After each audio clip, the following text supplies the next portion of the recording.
It's a night Ole Miss fans will never forget, winning their first ever college football playoff game here at home in program history. Hello, everybody. I'm Frank Jefferson. He's Colin Cody.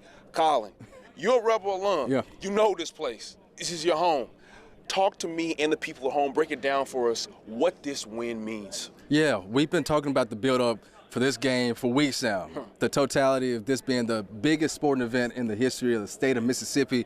I've spoken to several fans over the last couple of days about sharing this moments with their loved ones and different generations experiencing this. And today, you know, being around the Grove and you seeing all these Santa Claus hats, and it's a Grove in December. Like, that never happens. That's the first time for everything. So yeah, it's a lot that went into today's game, but this experience is one that will go into the history books for a very long time. Absolutely, and being here is nothing like it. Yeah. It was rocking, like you said, the Santa hats. They even made a Guinness Book World Record with that many Santa hats, and that just talks about and speaks about how much these fans mean to this team, and the team went off today. Frank, the first couple of minutes of that first quarter was electric as Ole Miss received the opening kick. The Rebels went 75 yards in 3 plays, and with only 59 seconds coming off the game clock, Kewan Lacey scored a 20-yard touchdown as Ole Miss took the 7-0 lead. Then the Green Wave on their opening drive, quarterback Jake Reslaf, well, he was intercepted by Jalen Braxton.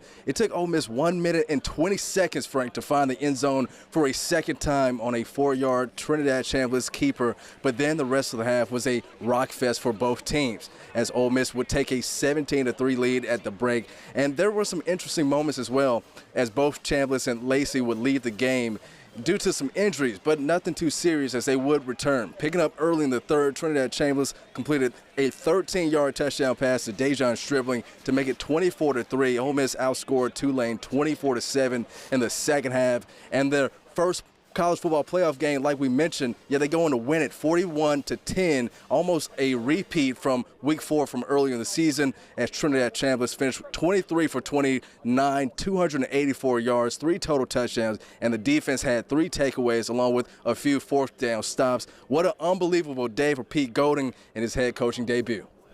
Ability to make some decisions where before, do you want to go for it, do you want to punt, do you want to take the points, and all those things, things that you've been talking through for years, to finally be the last voice.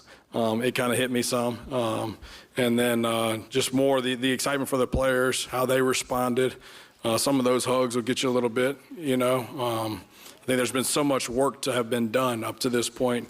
You really couldn't take a deep breath. And I think for these players, well, I just know how it is in the playoffs. If you don't keep them excited to play and working hard and really focusing on the details, then you're not going to be the last one to win the last game, because there's only going to be one team excited at the end of this thing. And so we just want to make sure we keep them focused. But, yeah, it was definitely a couple times throughout it, and obviously the game got to a point to where you could kind of look around at some point, and it was pretty damn cool.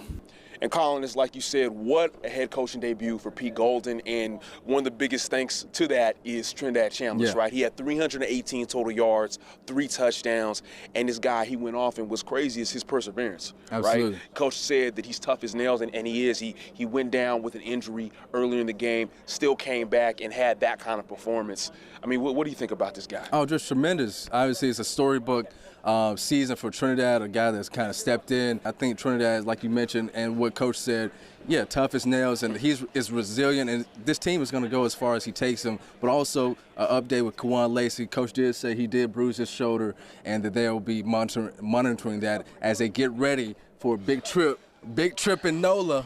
Big trip in NOLA coming up pretty soon. So, you know, this is a place, a city and a town, the Crescent City, that this Ole Miss program is pretty used to, going back to 2016, the last time that they won the Sugar Bowl over Oklahoma State. Absolutely, and in Georgia, that's their only loss on the season. So that makes that matchup coming up even more exciting, knowing that they have a chance to, as Deuce said earlier tonight, get some get back, hopefully, and take them down in the Sugar Bowl. Well, we say get that lick back. You get know, that lick back. See, there you go. See, I'm learning. You get that lick back. Absolutely. Yeah, so hopefully they're going to go down there in New Orleans and, you know, get that lick back. You know, if this time it's going to be a neutral site, it's going to be a 50-50 split when you talk about your Georgia Bulldog fans and your Ole Miss fans in attendance.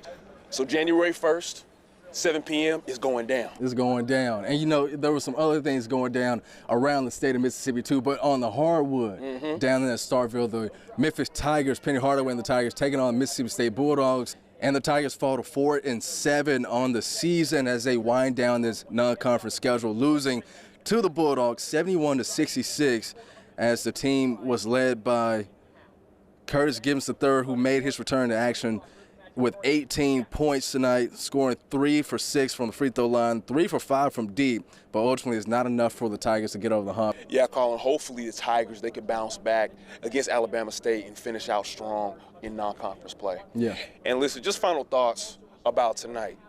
This was my first Ole Miss game, y'all. Okay? You waited for a good one. I waited for a great drone shows, everything. I mean, there was drone shows. There was felt like millions of Santa Clauses, right? And it was just great football. And like Coach said, it wasn't perfect, but they didn't have to be. And this is what these fans deserved. They're undefeated at home this season.